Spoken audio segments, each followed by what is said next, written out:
नमस्कार दोस्तों, आज हम आपके लिए लेकर आए हैं हल षष्ठी व्रत कथा।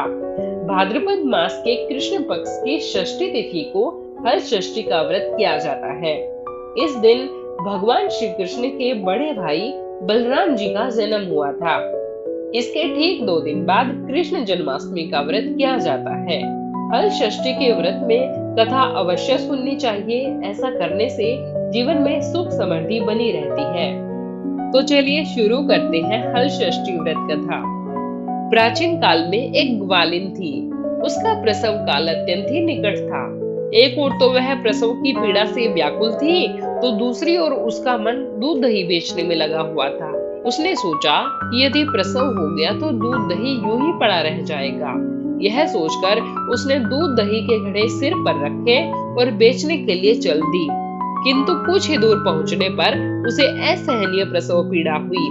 वह एक झरबेरी की ओट में चली गई और वहां एक बच्चे को जन्म दिया। वह अपने बच्चे को वहीं छोड़कर पास के गांव में दूध दही बेचने चली गई।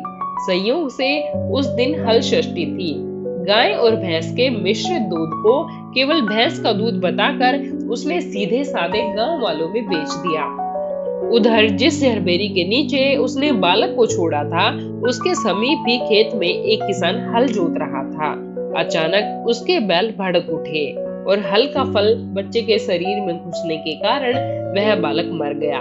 इस घटना से किसान बहुत ही दुखी हुआ।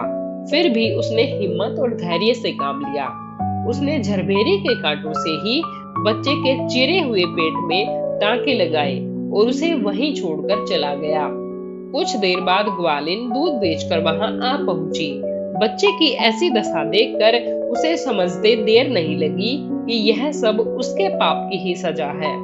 वह सोचने लगी कि यदि मैंने झूठ बोलकर गाय का दूध न बेचा होता और गांव की स्त्रियों का धर्म भ्रष्ट न किया होता, तो मेरे बच्चे की यह दशा न होती। अतः मुझे लौटकर सब बातें गांव वालों को बताकर प्रायश्चित करना चाहिए।